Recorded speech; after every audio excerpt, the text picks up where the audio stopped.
Buenos días, bienvenido a una nueva unidad curricular denominada Fisiología Animal 2. Les habla la profesora Hilda Sánchez. Como ustedes ya saben, somos 3 profesoras encargadas del dictado de esta asignatura, la profesora Luz Marina Sarmiento y la profesora Raquel Hernández. El primer y último periodo estarían a mi cargo, el segundo periodo estaría a cargo de la profesora Raquel Hernández y el tercer periodo a cargo de la profesora Luz Marina Sarmiento. Como ya ustedes saben, la fisiología es la ciencia que se encarga del estudio de los individuos vivos. Y en este caso, la fisiología animal se encarga del estudio de las células, de los tejidos, órganos y sistemas de los animales. Y también estudia de qué forma se integran los procesos y mecanismos reguladores que aseguran el funcionamiento como un todo, es decir, como una unidad funcional que a la larga va a garantizar la supervivencia, adaptación y conservación de los individuos. En este caso, y según nuestra experiencia y los resultados obtenidos en esta asignatura, podemos ver que para ustedes es mucho más fácil comprender esta unidad curricular en comparación con Fisiología Animal 1, y pensamos que es debido a que aquí el estudio es más sistemático, es decir, se encarga del estudio de todos los sistemas y no es tan estructural y molecular como lo es la Fisiología Animal 1.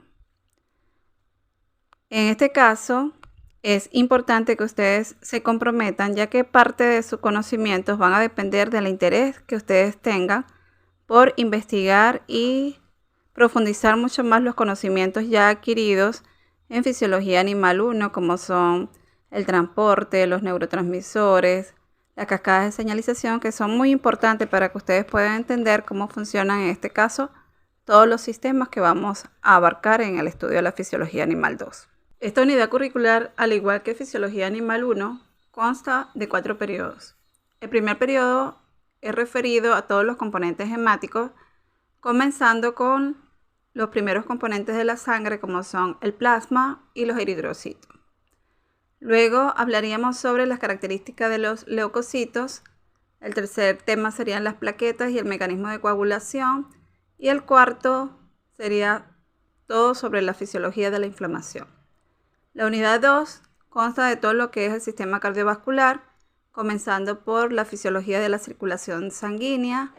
Luego hablaríamos sobre la actividad del ciclo cardíaco, luego del electrocardiograma, y para cerrar esta segunda unidad hablaríamos sobre el control neural y hormonal del sistema cardiovascular. El tercer periodo trata sobre la fisiología respiratoria y la fisiología renal, comenzando con el tema de funciones básicas del riñón, el papel del riñón en la homeostasis orgánica. Luego hablaríamos sobre la fisiología respiratoria y la ventilación pulmonar, y por último con el tema de equilibrio ácido-base. Y la cuarta unidad está referida a todo lo que es endocrinología de la reproducción, comenzando con la función sexual del macho, luego las hormonas en la hembra, luego las hormonas sexuales durante la preñez o gestación, y cerramos con las hormonas del parto y de la lactancia. En cuanto al plan de evaluación, ya ustedes saben que trabajamos bajo un tipo de evaluaciones continuas, es decir, clase dada, clase evaluada. El sistema de evaluación consta de evaluaciones cortas o quizzes que serán aplicados todas las semanas con un valor de 25%. Y las actividades desarrolladas en la práctica constarán de un pre-laboratorio, un translaboratorio y un post-laboratorio. Se tratará de realizar estas evaluaciones en las actividades dedicadas para la práctica, tratando de realizar las evaluaciones antes de iniciar el contenido programático para la práctica, para que ustedes tengan dominio de la parte teórica y de la metodología que van a usar en dicha práctica. El trans sería una guía la cual ustedes tendrán que llenar, y el post sería una evaluación para saber si los conocimientos adquiridos fueron alcanzados, si los resultados obtenidos fueron los que ustedes esperaban o si hubo variaciones en esos resultados, a qué se debían esas variaciones y cuáles podrían ser las causas de dichas variaciones. El componente práctico tiene una ponderación, un valor también de 25%. También se realizará una prueba integral que tiene un valor de 50%, que son conocidos como parciales, los cuales se realizarán una vez terminado el contenido programático de una unidad. Y dicha evaluación pueden diferirla con un periodo de no mayor a una semana con previa presentación de un certificado médico. En cambio, las evaluaciones continuas no se pueden rezagar bajo ningún concepto, ya que esto conllevaría a que ustedes perdieran la nota en dichas actividades porque no se pueden recuperar. Las normativas internas de esta unidad curricular ya ustedes la manejan. Ya saben que las actividades teóricas como prácticas quedan establecidas según el horario establecido por la comisión de horario. También saben que no es obligatoria la asistencia a las actividades teóricas, aunque las evaluaciones, los quizzes cortos son realizados en los primeros minutos de estas horas.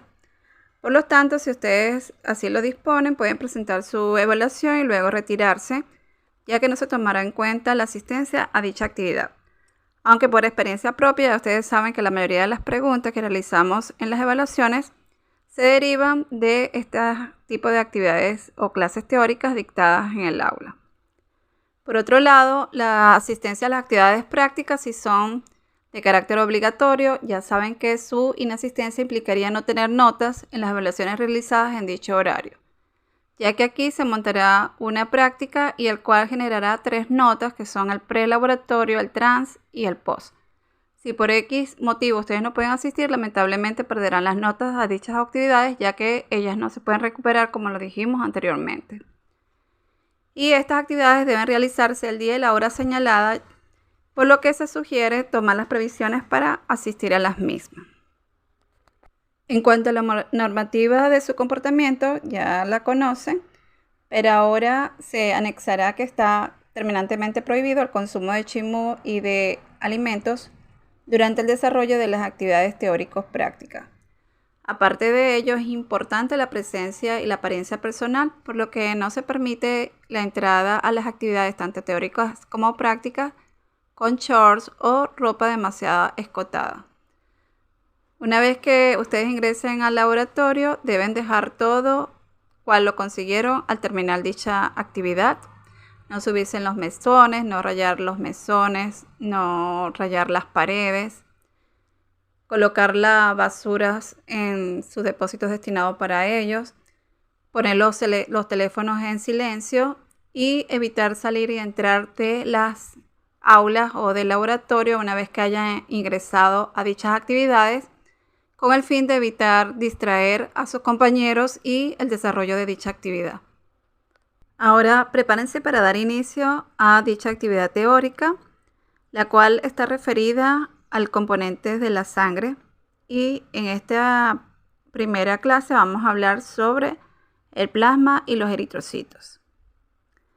La sangre se define como un tejido conectivo complejo porque está compuesto por células suspendidas en un líquido denominado plasma, el cual se encuentra en una mayor proporción, dándole una consistencia fluida, o mejor dicho, coloidal, ya que no es totalmente líquida, sino que tiene cierta consistencia.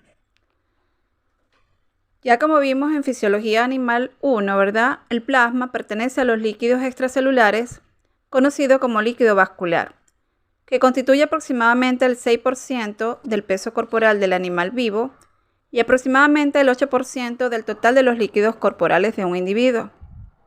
Los elementos celulares que se encuentran suspendidos en esta solución del plasma son los eritrocitos, conocidos también como glóbulos rojos o hematíes, los leucocitos, conocidos como glóbulos blancos, y las plaquetas, que también son conocidas como trombocitos o cariocitos. Es de resaltar que este líquido vascular está separado por las paredes de los vasos sanguíneos, pero sin embargo es el líquido intermediario entre el medio interno o líquido intersticial y entre el líquido que está dentro de las células, existiendo un intercambio permanente entre todos estos líquidos. El líquido vascular sirve de vehículo o medio de transporte para la mayor parte de los procesos homeostáticos y juega algún papel en casi todas las funciones fisiológicas de los organismos vivos. Como en fisiología estudiamos las funciones de los diferentes sistemas, cada vez que nosotros iniciamos un tema nuevo, siempre hablamos sobre las funciones de ese tema en particular. En este caso, como estamos hablando de la sangre, vamos a hablar sobre las funciones de la sangre. Ya sabemos que la sangre, al pasar por los capilares de los diferentes órganos y tejidos, cumple con la función vital de recoger y entregar una gran variedad de sustancias, cuyo transporte por la circulación es necesario para la supervivencia de los organismos multicelulares.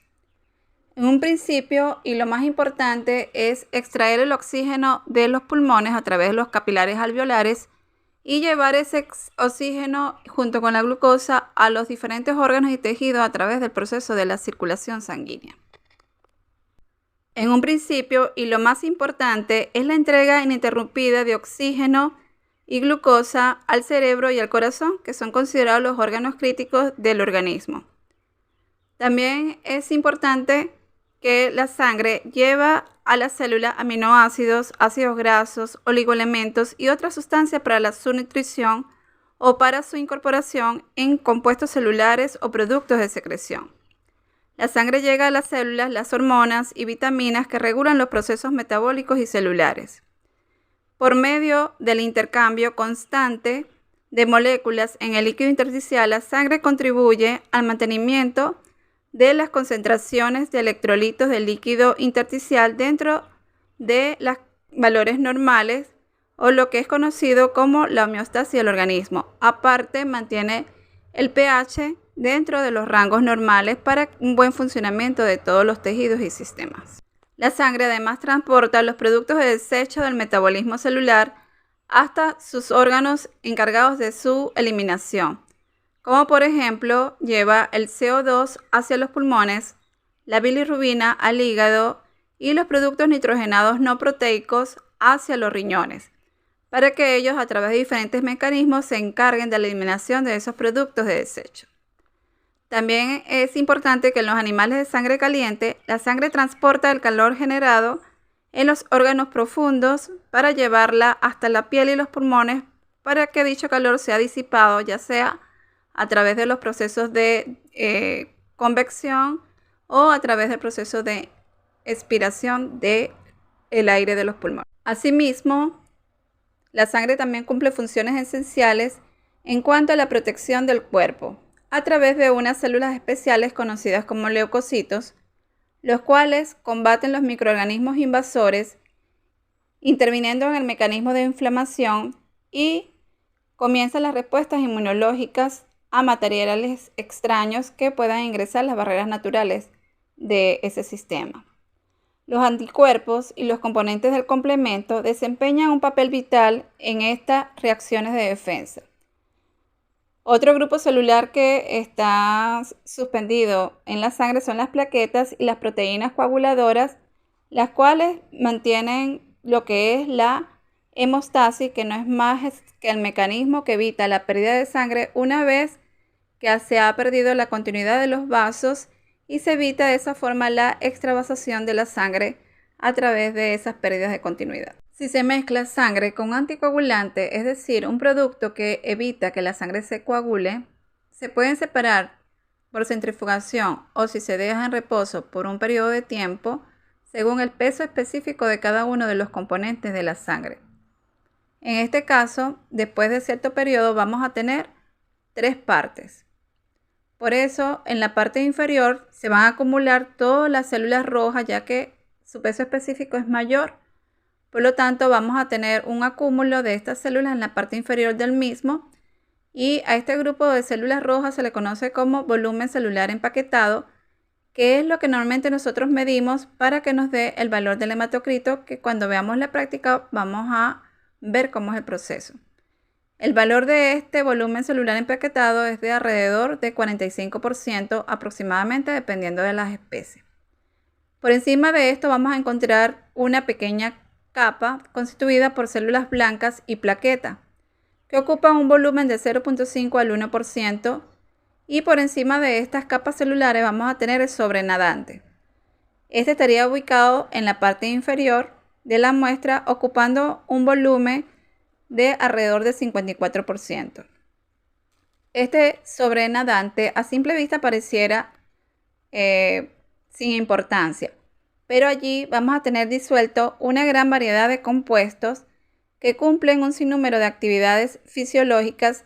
Entre ellas se puede mencionar a las proteínas plasmáticas, a los electrolitos, a las vitaminas y a las hormonas. Esto es en caso de que utilicemos un anticoagulante. Y en el caso de la medicina veterinaria, existen una gran variedad de anticoagulantes. Cada tubo de ensayo viene constituido por un color específico de la tapa dependiendo del anticoagulante que contenga y según el laboratorio que lo patenta.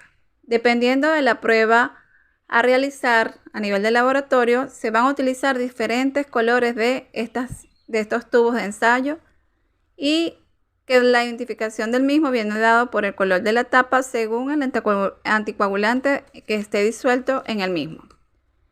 Entre estos tubos, los anticoagulantes más utilizados vamos a tener el citrato de sodio. Este citrato normalmente se usa frecuentemente para la realización de transfusiones sanguíneas, que en ese caso las transfusiones vienen en bolsas destinadas para ello. Y si vamos a realizar pruebas de coagulación como tiempo de trombina o tiempo de protrombina, normalmente los tubitos tapa azul contienen este citrato y este se combina con los iones de calcio, impidiendo la coagulación de la sangre.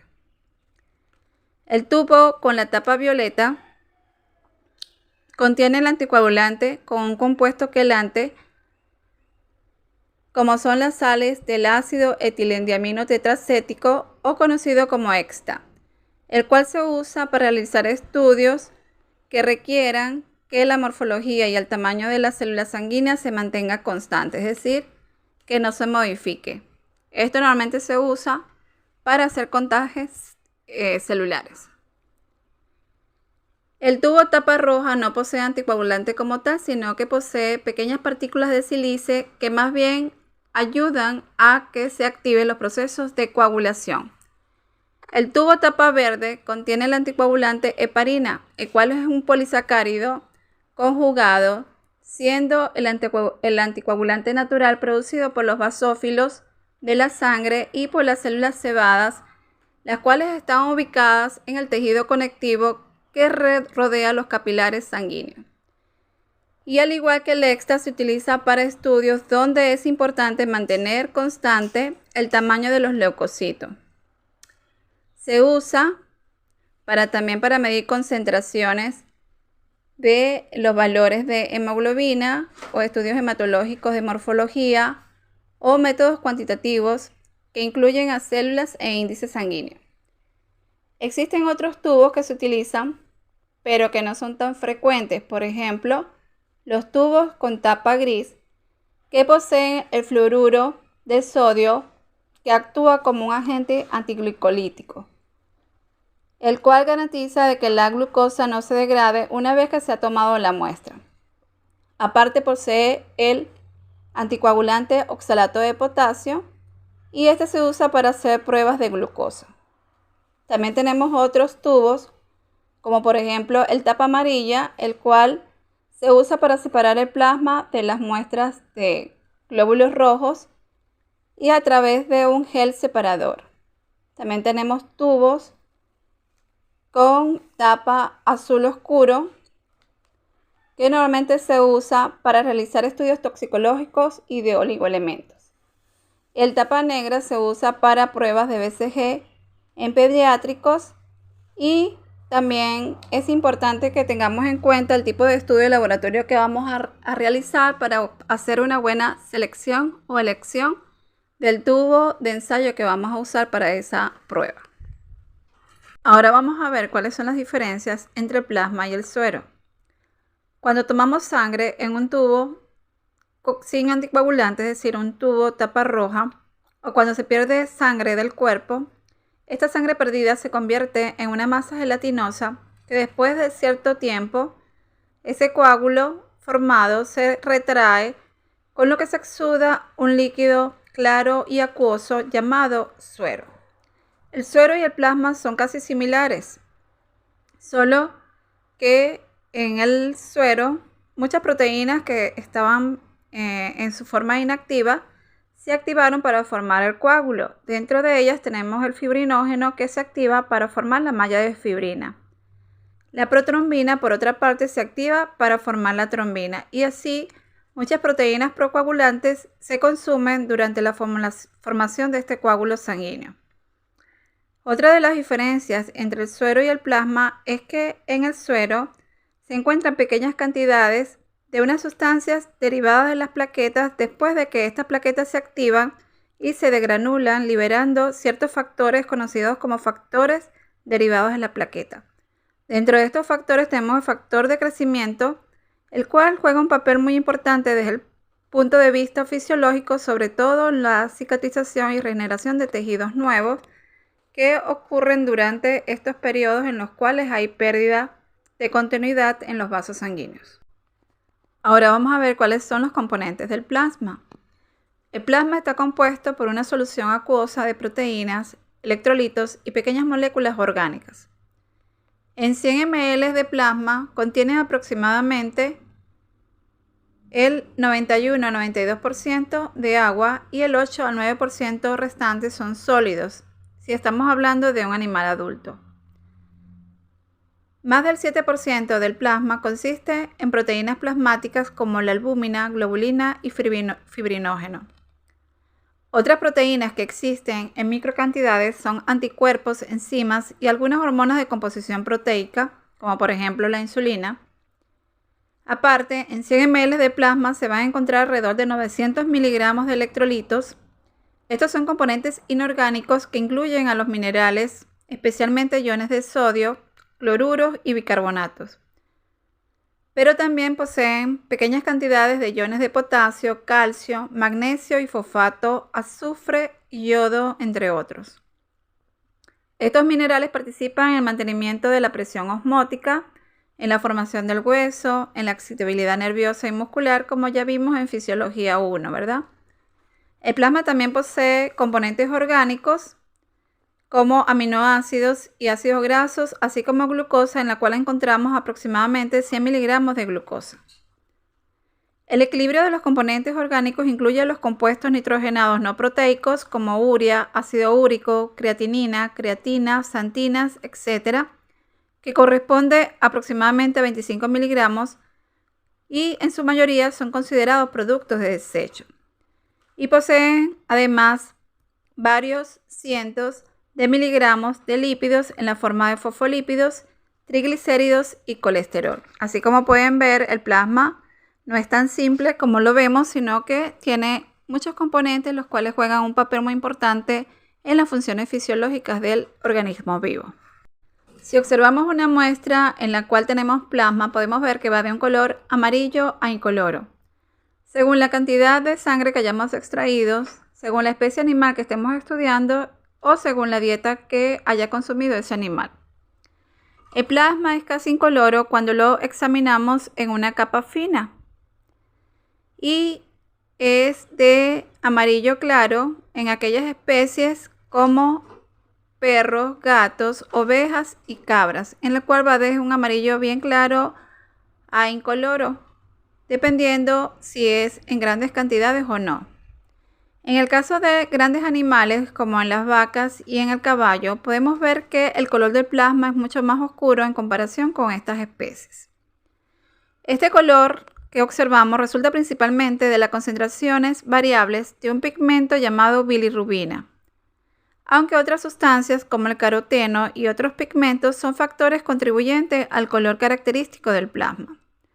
También podemos ver que aquellos animales, sobre todo carnívoros, que han sido alimentados con una dieta con alto contenido de grasa, vamos a obtener un plasma con un color blanco lechoso. Esto me va a indicar de que ese plasma tiene grandes contenidos de triglicéridos y otras sustancias, productos de esa alimentación con exceso de grasas. Ahora vamos a hablar sobre las proteínas plasmáticas. Existen varios tipos de proteínas plasmáticas que se han identificado hasta ahora. Dentro de ellas vamos a tener la albúmina y el fibrinógeno y las globulinas, que a su vez se subdividen en alfa 1, alfa 2, beta 1, beta 2 y gamma globulinas. La albúmina representa el 60% de las proteínas plasmáticas totales. en la mayoría de las especies. Posee una vida media de 19 días y un peso molecular de 66.000 Dalton, siendo la más pequeña de todas las nombradas anteriormente. La albúmina predomina sobre las globulinas en los humanos en especies como ovejas, cabras y perros, y posee proporciones relativamente iguales entre albúminas y globulinas aquellas especies como caballos, cerdos, aves y gatos. Entre las globulinas alfa y beta se ha identificado una gran variedad de las mismas y que cumplen diferentes funciones. Entre ellas se pueden mencionar los inhibidores de la proteasa, inhibidores de la alfa-1 proteasa como la alfa-1 antitripsina y la alfa-2 macroglobulina. Un gran número de proteínas cumplen funciones de transportar sustancias como pequeñas moléculas como vitaminas, hormonas, oligoelementos y medicamentos, como por ejemplo la astaglobina, que es una alfa-1 y transporta dímeros de hemoglobina, o la transferrina, que transporta hierro una vez que se han destruido los glóbulos rojos. La alfa-1 y beta-1 lipoproteínas son las encargadas de transportar hormonas y vitaminas liposolubles. También se incluyen en este grupo las proteínas producidas durante los procesos inflamatorios, como la proteína C reactiva y las proteínas del sistema de complemento. Asimismo, las metalproteínas, que son aquellas que incorporan elementos metálicos como hierro y cobre. Por otro lado, las gamma-globulinas, que producen los linfocitos o células plasmáticas una vez que los linfocitos se han modificado, estos contienen anticuerpos conocidos como inmunoglobulina. Las inmunoglobulinas se clasifican en inmunoglobulina M, inmunoglobulina G, inmunoglobulina A, D y E. La inmunoglobulina M es el anticuerpo que se encuentra de manera natural contra los glóbulos rojos en ciertos grupos sanguíneos, que son incompatibles. Los anticuerpos de la inmunoglobulina M son los primeros anticuerpos que se forman luego de una exposición a un antígeno. La inmunoglobulina G es la más abundante y se encuentra en la sangre y en los tejidos y puede atravesar las barreras placentarias en humanos y ratones, proporcionando al recién nacido inmunidad de tipo pasiva. Se puede unir al complemento después de reacciones con el antígeno, con la consiguiente activación del complemento por la vía clásica. La inmunoglobulina A es una glicoproteína que se encuentra en las secreciones externas, como saliva, lágrimas o calostro. Este calostro es el que le proporciona inmunidad pasiva al recién nacido. Esta también se encuentra en el plasma y no puede atravesar la barrera placentaria. Pero, como se dijo anteriormente, se encuentra en el calostro y puede conferir inmunidad pasiva a los recién nacidos. Es el principal anticuerpo que se encuentra en las secreciones de las vías respiratorias, de las vías gastrointestinales y genitourinarias, siendo eficaz contra microorganismos extraños, impidiendo su ingreso al organismo. La inmunoglobulina B se relaciona con cierta forma de reconocimiento por parte de los linfocitos B de ciertos antígenos y con la inducción de estas células B para proliferar y formar clonas. Y la inmunoglobulina E es producida por los animales en diferentes alergias y también es secretada en mayor cantidad en pacientes con infecciones por parásitos. La inmunoglobulina E se une con su región Fc a los mastocitos o hacia a las células cebadas, como también se llama, y también a los leucocitos basófilos, provocando la liberación de histamina y produciendo reacciones de hipersensibilidad inmediata. En el siguiente cuadro se observan algunos componentes del plasma canino, además del agua, que es el principal componente. Aquí vemos que la cantidad de las proteínas plasmáticas presentes en el canino, así como también los electrolitos que están disueltos en el plasma, el cual sabemos que es un líquido de tipo extracelular y donde los cationes que predominan son el sodio y los iones de hidrógeno. En cuanto a los aniones, pueden observar que los más predominantes son el cloro y el bicarbonato. En cuanto a las proteínas plasmáticas, podemos ver que la albúmina predomina sobre las globulinas en esta especie en particular, siendo los valores de albúmina de 3.4 a 4.1 gramos por decilitro en comparación a las globulinas que son de 2.7 a 4.4. En lo referente a la síntesis de las proteínas plasmáticas, es decir, el origen de las mismas, podemos decir que la albúmina plasmática, el fibrinógeno y la mayoría de las globulinas son elaboradas en el hígado. La síntesis de proteínas plasmáticas se reduce considerablemente en caso de daño hepático grave, es decir, en aquellas hepatitis o cirrosis hepáticas podemos ver una hipoproteinemia en las especies que las padecen. La principal excepción sobre la síntesis hepática de las proteínas plasmáticas la constituyen las inmunoglobulinas, como dijimos anteriormente, las cuales son formadas por los linfocitos B una vez que se activan para formar células plasmáticas productoras de inmunoglobulinas.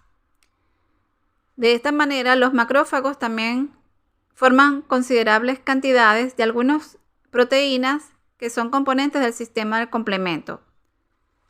Por otro lado, las células intestinales sintetizan algunas apoproteínas y las células endoteliales son el lugar de síntesis del factor von Willebrand, la cual es una proteína plasmática esencial para la función hemostática normal de las plaquetas. Por lo tanto, existen varios sitios, aparte del hígado, donde se pueden sintetizar algunas proteínas que van al plasma. En cuanto a las funciones de las proteínas plasmáticas, podemos decir que una de sus funciones es la de combinarse con otras sustancias que se encuentran en el plasma. Así podemos ver cómo los anticuerpos se combinan con los antígenos para destruirlos. La albúmina transporta un sinnúmero de sustancias como la bilirrubina, como hormonas u otras sustancias que están disueltas en el plasma. La acetoglobina transporta los dímeros de hemoglobina y tenemos varias proteínas transportadoras específicas, ya sea para hormonas o otras sustancias como medicinas que se encuentran en el plasma, evitando que estas sustancias puedan filtrarse o eliminarse de la sangre muy rápidamente. Por otra parte, las proteínas le dan cierta viscosidad. Ya les dije que la sangre no es totalmente líquida y esa viscosidad, que es una consistencia como gelatinosa, se conoce como coloidal. Por lo tanto, la sangre es de consistencia coloidal. Y cuando hablamos de esa apariencia coloidal nos referimos a ciertas características que dan las proteínas plasmáticas. Y esas proteínas también ejercen un tipo de presión que se conoce como presión coloidosmótica o presión oncótica. ¿En qué consiste esta presión? Normalmente las proteínas plasmáticas contribuyen con el mantenimiento de esa presión coloidosmótica u oncótica, siendo la albúmina la principal proteína que determina esta presión, que no es más que una fuerza de atracción de los líquidos desde el intersticio hacia el interior de los vasos sanguíneos, manteniendo los niveles de volumen y de presión de sangre dentro de los límites normales. Otra de las funciones de las proteínas plasmáticas es contribuir con el equilibrio ácido-base, de acuerdo a la capacidad que tienen las proteínas de aceptar o liberar iones de hidrógeno, de acuerdo a los niveles de pH que se encuentren en sangre. Si el pH en sangre está ácido, entonces estas proteínas aceptan los iones de hidrógeno, y si el pH es alcalino, ellas pueden liberar o ceder iones de hidrógeno hacia el líquido vascular con el fin de mantener ese equilibrio ácido-base en ese medio. Ahora vamos a entrar a otro de los puntos claves de este tema, como son las primeras células que vamos a estudiar, que son los eritrocitos. El eritrocito es considerado la célula más simple del cuerpo. Son células sin núcleo, no móviles, que se observan generalmente como discos circulares formados en la médula ósea, como células redondeadas, que normalmente pierden su núcleo antes de salir a la circulación. Al ingresar a la circulación todavía poseen ribosomas, mitocondrias y aparato de Golgi. Estos organoides citoplasmáticos desaparecen después de un día más o menos y entonces el eritrocito adquiere la forma de una esfera aplanada y bicóncava con una mancha pálida central. La biconcavidad aumenta el área superficial, lo que facilita el intercambio de oxígeno y dióxido de carbono que normalmente transportan estos glóbulos rojos. Además, para facilitar el transporte, estos eritrocitos poseen una enzima denominada anhidrasa carbónica, la cual cataliza la reacción reversible del dióxido de carbono a iones de bicarbonato, con lo cual se puede eliminar fácilmente el dióxido de carbono del organismo por medio de los pulmones. Así que la presencia de esta enzima hace mucho más fácil el transporte de gases a nivel de los eritrocitos. El eritrocito muestra una notable plasticidad y esto se refiere a la capacidad de comprimirse para poder pasar por los capilares que tienen apenas la mitad del diámetro del eritrocito y luego vuelven a tomar su forma bicóncava original sin deformarse. La biconcavidad va a aumentar el área superficial del eritrocito o el aumento de su superficie, lo cual facilita la transferencia de gases respiratorios, que hasta ahora es la única función fisiológica conocida de los eritrocitos. Podemos considerar al eritrocito maduro como una membrana celular que envuelve proteínas, que la proteína que se encuentra en mayor proporción dentro del eritrocito es la hemoglobina. Aparte posee electrolitos y otros componentes del sistema energético. Los eritrocitos varían en diámetro y grosor de acuerdo a las especies y el estado nutricional del animal. Esto lo vamos a ver más detalladamente durante las actividades prácticas en las cuales vamos a tratar de diferenciar las características básicas de los eritrocitos en las diferentes especies de las muestras que ustedes lleven para su estudio. Si detallamos la composición de los eritrocitos en un animal adulto, podemos ver que contienen del 62 al 72% de agua y el 35% restante son sólidos, donde la hemoglobina constituye aproximadamente el 95% de los sólidos y el 5% restante está constituido principalmente por proteínas del estroma y de la membrana plasmática, lípidos como fosfolípidos y vitaminas que funcionan como coenzimas. También posee glucosa para proporcionar energía, algunas enzimas como la colinesterasa, la fosfatasa, la anhidrasa carbónica, las peptidasas y las que participan en la glicólisis. Y también posee minerales o electrolitos como fosfato, azufre, cloro, magnesio, potasio y sodio. Todos los sistemas enzimáticos deben mantenerse por lo menos con una actividad catalítica mínima durante el ciclo vital del glóbulo rojo, que es de aproximadamente 4 meses, aunque ese periodo de vida puede variar según la especie animal que estemos estudiando. Las células de algunos tejidos mueren o se consumen al cumplir su función. Estos tejidos corresponden a la piel, de la cual se descaman las células luego que son regeneradas. La mucosa gastrointestinal, en cuya luz se desprenden las células muertas. Y la sangre, donde deben producirse constantemente células nuevas, ya que el grupo celular sanguíneo tiene una vida limitada. Al proceso en el cual se refiere a la producción de células hemáticas nuevas se conoce como hematopoiesis. Este proceso de hematopoiesis comienza desde la vida embrionaria, donde las células sanguíneas en esa etapa inician su producción a nivel del saco vitelino y más adelante se comienzan a producir en otros órganos como hígado, vaso y ganglios linfáticos. Y al final de la gestación y después del nacimiento se producen solamente en la médula ósea. En caso de que exista una hemólisis, los órganos hematopoyéticos embrionarios se vuelven a activar. Luego del nacimiento y en animales adultos sanos, el único sitio hematopoyético van a ser los huesos largos en la parte de la médula ósea de la misma.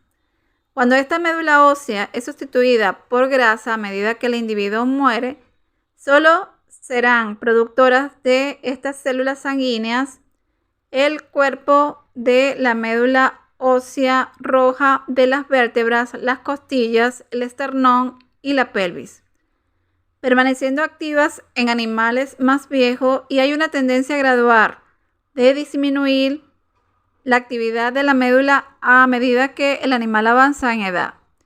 Ya saben que esta médula de los huesos largos va a ser sustituida por grasa, por lo tanto solamente van a ser productores los huesos membranosos. Y se va a activar la actividad embrionaria de ciertos tejidos hematopoyéticos cuando hay una destrucción masiva o una hemorragia o alguna infección en la cual necesitan producir células nuevas en grandes cantidades.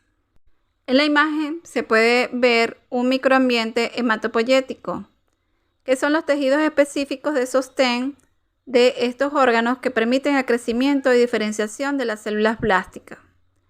La médula ósea normal produce una variedad sorprendente de células sanguíneas y todas provienen de una célula madre primitiva que dan origen a las células madres pluripotenciales. Estas células son las que se distribuyen por los órganos hematopoyéticos como hígado y vaso, y que por acción hormonal estas células pluripotenciales van a la médula ósea, que son capaces de autorrenovarse y producir células unipotenciales de varias líneas hematopoyéticas o células progenitoras comprometidas con capacidad de proliferar y diferenciarse en células de una sola línea hematopoyética, formando las células eritroide, mieloide, megacariocítica y de linfocitos B. La célula madre linfoide del timo es la responsable de que se produzcan los linfocitos T, ya que siembra los ganglios linfáticos, y por consiguiente las demás líneas hematopoyéticas serían las responsables de producir eritrocito, granulocito, monocito, linfocitos y plaquetas. Se pueden ver en las imágenes que mientras más joven son las células, estas tienen un núcleo más grande, y a medida que va madurando, ellas van disminuyendo en tamaño, al igual que ocurre con su núcleo. Que en el caso de los glóbulos, este núcleo tiende a desaparecer, sobre todo en los mamíferos. Es de hacer notar que la hematopoiesis es un proceso constante y continuo, ya que diariamente se están renovando un determinado número de células dependiendo de las necesidades de cada individuo y de si existe infección o hemorragia en la cual va a activarse una línea celular en específico. Por otro lado, la eritropoiesis se refiere a la formación exclusiva de eritrocitos o glóbulos rojos. La eritropoiesis, al igual que la hematopoiesis, ocurre continuamente en la médula ósea en el animal adulto, y las células salen al torrente sanguíneo con una rapidez que compensa la destrucción de los eritrocitos. Por consiguiente, el número total en la sangre no fluctúa o varía mucho. La hormona eritropoyetina actúa como el principal regulador fisiológico de la eritropoiesis. La eritropoyetina, como ya estudiaron en Fisiología Animal 1, es una hormona producida a nivel de la zona cortical del riñón, específicamente a nivel del glomérulo o en el aparato yuxtaglomerular, que son las estructuras sensibles a la hipoxia de los tejidos. La hipoxia puede ser consecuencia de 3 causas generales. Una puede estar debido a una disminución del contenido de hemoglobina en la sangre, es decir, que el animal esté padeciendo de una anemia. Otra causa puede ser la falta adecuada de oxigenación de la hemoglobina en los pulmones, que puede ser en el caso de una neumonía o que el animal sea un habitante de una zona elevada, es decir, de alguna montaña en la cual la fijación de oxígeno se reduce por parte de la hemoglobina. Y otra causa puede ser raras enfermedades hereditarias de la estructura de la hemoglobina que aumenta su afinidad por el oxígeno. Esto no permite que el oxígeno se desprenda de la hemoglobina y por lo tanto no sea capaz de oxigenar los tejidos. Todos estos casos de hipoxia van a estimular la producción de glóbulos rojos, pero existen causas en las cuales van a disminuir dicha producción. Entre esas causas están los daños renales, que normalmente cuando existe un daño renal grave, se va a reducir la producción de eritropoyetina y por ende también disminuye la producción de glóbulos rojos. Aparte de la eritropoyetina, se necesitan otros nutrientes para que este proceso se lleve a cabo, como es el caso de la vitamina B12 o cianocobalamina, la cual contiene un átomo de cobalto en cada molécula y participa en la maduración de los eritrocitos. También es necesario la presencia del ácido fólico para la síntesis del ADN en todas las células del cuerpo, incluyendo por ende a los eritrocitos también. Otras vitaminas que contribuyen con la eritropoyesis van a ser la piridoxina, la riboflavina, la tiamina, la biotina, el ácido nicotínico, el ácido pantoténico y el ácido ascórbico. También son necesarios los minerales como el hierro, cobre y cobalto que participan en diferentes funciones. Por ejemplo, el cobalto participa en la maduración del eritrocito y en la síntesis de la vitamina B12, sobre todo en los rumiantes. El hierro ya saben que se incorpora a la molécula de hemoglobina y el cobre es un componente de algunas enzimas como la ferroxidasa para la incorporación del hierro a la molécula de hemoglobina. En la siguiente imagen se puede observar el desarrollo de los diferentes grupos celulares en el microambiente de la médula ósea. Aquí están todos los grupos celulares que se producen allí, pero nos vamos a enfocar más que todo en la síntesis de los eritrocitos, donde se puede establecer las siguientes conclusiones. En el caso de los rubiblastos, que proliferan a partir de las unidades formadoras de colonia unipotenciales eritrocíticas, conforme los prorrubrocitos maduran, forman rubrocitos que los podemos observar de un color rojo, los cuales dan origen a los metarrubrocitos. De aquí pasan a los reticulocitos, que son las células de la médula ósea que preceden al eritrocito. Ellas poseen núcleo y aproximadamente del 1 al 3% de los eritrocitos que salen a la circulación son células basófilas en el cual el RNA se precipita con el colorante azul de metileno, lo que origina una red o retículo de fibras azules, de ahí el nombre de reticulocito. Los reticulocitos son básicamente glóbulos rojos jóvenes que contienen los restos de un núcleo fragmentado con los ribosomas precipitados parcialmente en su citoplasma y que se observan gracias a esa coloración de azul de metileno. La mayoría de los animales responden con una liberación de eritrocitos nucleados jóvenes y reticulocitos desde la médula ósea a la sangre circulante en momentos de necesidad, como ocurriría durante una hemorragia con una enfermedad hemolítica o durante enfermedades parasitarias. En resumen, para la producción de eritrocitos es necesario que el microambiente de la médula ósea sea normal y se requiere de ciertos elementos para que sea llevada a cabo. Uno de los principales requerimientos es que la población de células blásticas hematopoyéticas se encuentre en condiciones normales y que cuenten con un estímulo de dichas células progenitoras de la línea eritroide para que se formen las unidades formadoras de colonia de ese grupo celular en particular. Aparte de ello, también se requieren factores de crecimiento eritropoyético que permiten la diferenciación de estas células blásticas en unidades formadoras de colonia eritroide para la formación de esas colonias en gran cantidad de la línea de los glóbulos rojos. También es necesario la presencia de la hormona eritropoyetina, ya que gracias a ella existe un estímulo positivo para que se lleve a cabo el proceso de eritropoyesis. Y además deben existir grandes cantidades de hierro disponible para la síntesis de hemoglobina. De esta forma garantizamos de que esa eritropoyesis sea efectiva, es decir, que sea regenerativa para la formación de nuevos glóbulos rojos. Aparte de todos estos elementos nombrados, también debe haber una disponibilidad de por lo menos nutrientes específicos como un gran grupo de vitaminas, entre ellas la más importante la vitamina B12 y también el ácido fólico, que son indispensables para la formación de nuevos glóbulos rojos. Ahora entramos en uno de los componentes más importantes del glóbulo rojo, como es la hemoglobina. La hemoglobina es una proteína conjugada y compleja que contiene hierro y se compone de un pigmento y una proteína simple.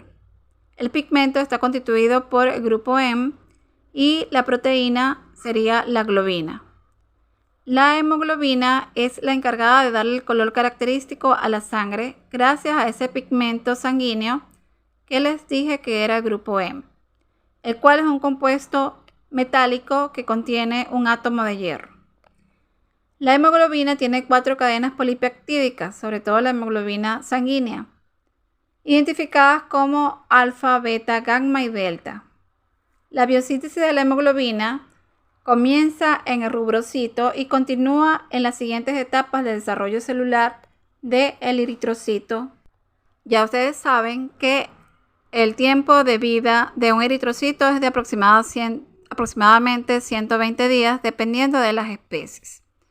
Una vez que ya el eritrocito ha concluido su tiempo de vida, él va a sufrir una destrucción que se conoce como hemólisis, y esta destrucción del eritrocito puede ser de forma intravascular, es decir, si ocurre en el interior de los vasos, o extravascular si ocurre fuera de ellos. Al final de su periodo de vida, ¿verdad?, el eritrocito va perdiendo su plasticidad y por esto aproximadamente el 10% de los glóbulos rojos viejos pueden romperse cuando atraviesan los capilares, como consecuencia de cambios en la permeabilidad de la membrana y en la turgencia osmótica del mismo. Cuando esto sucede, la hemoglobina se libera y se combina con la actoglobina, y posteriormente las células del sistema mononuclear fagocítico la destruyen. En la hemólisis intravascular podemos ver que varios compuestos se fijan a proteínas transportadoras y la actoglobina se fija a los dímeros de la hemoglobina y la hemopexina se fija al grupo heme. Siguiendo con la destrucción de los eritrocitos, pero la que ocurre de forma extravascular, ello se da porque el sistema monocítico fagocitario reconoce cambios en la membrana del eritrocito una vez que éste envejece y lo fagocitan directamente, llevándolo o produciendo fragmentos celulares de dichos glóbulos rojos viejos. Aproximadamente un 90% de los glóbulos son destruidos de esta forma, y esta destrucción va a ocurrir a nivel del hígado, del vaso, de la médula ósea y de los ganglios linfáticos. Se destruye y una vez destruido se libera el grupo heme de las cadenas de globina, siendo esta última desdoblada en aminoácidos. Y el heme, por otra parte, es oxidado en una reacción catalizada por una enzima microsómica llamada hemoxidasa, la cual abre la estructura del anillo de porfirina y libera al hierro. De esta forma se fragmenta cada uno de los componentes de la hemoglobina del glóbulo rojo una vez que ha envejecido. El hierro que se libera de la hemoglobina se transporta en la circulación por medio de una proteína transportadora que se conoce como transferrina y la lleva a los órganos eritropoyéticos para producir eritrocitos nuevos, o se almacena en hígado, vaso, médula ósea y mucosa intestinal como ferritina o hemosiderina, así como pueden ver en este gráfico y que está enmarcado en un color marrón. Por otro lado, el grupo heme, que lo vemos en azul, se convierte en el hígado en pigmentos biliares como la bilirrubina, la cual se excreta por la bilis. De allí pasa a glucurónido de bilirrubina, pasando al intestino, y allí se reduce por bacterias a urobilinógeno. Este urobilinógeno puede llevar 3 rutas diferentes. Puede ir al hígado y ser reexcretado a través de la bilis, o puede ir al riñón y ser eliminado como urobilinógeno, que una vez que entra en contacto con el aire y se oxida pasa a urobilina, que es el encargado de darle el color amarillo a la orina.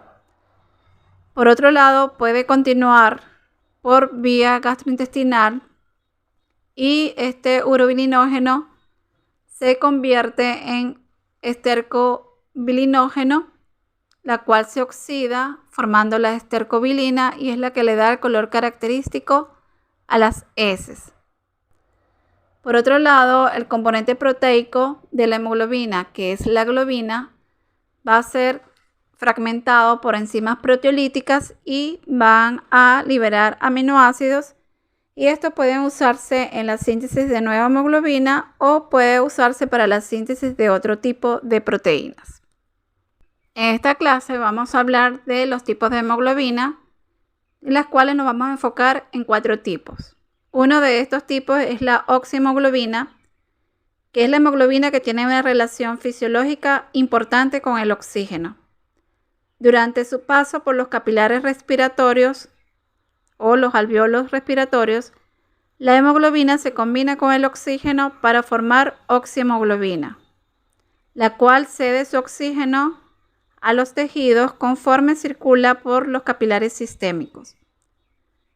Con esto se convierte de nuevo en hemoglobina.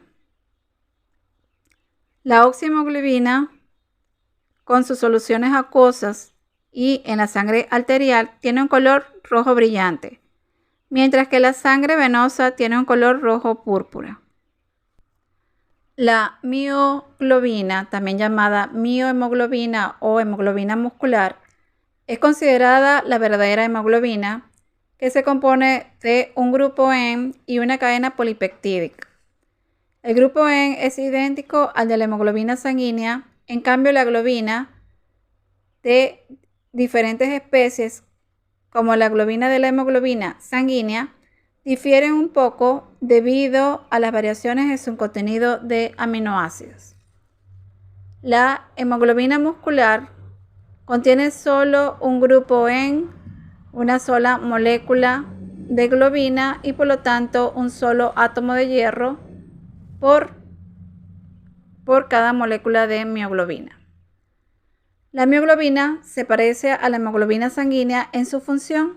Sirve como una provisión breve de oxígeno dentro de una fibra muscular entre una contracción y la otra. La mioglobina tiene una mayor afinidad por el oxígeno que la hemoglobina sanguínea. Durante la contracción, la presión de oxígeno de la mioglobina disminuye y se provee de oxígeno durante el estado de reposo. Otro tipo de hemoglobina es la carboxihemoglobina. La hemoglobina tiene la capacidad de combinarse no solo con el oxígeno, sino también con algunos otros gases, como por ejemplo el monóxido de carbono. El compuesto que resulta es la carboxihemoglobina, o conocida también como carbono monoxihemoglobina.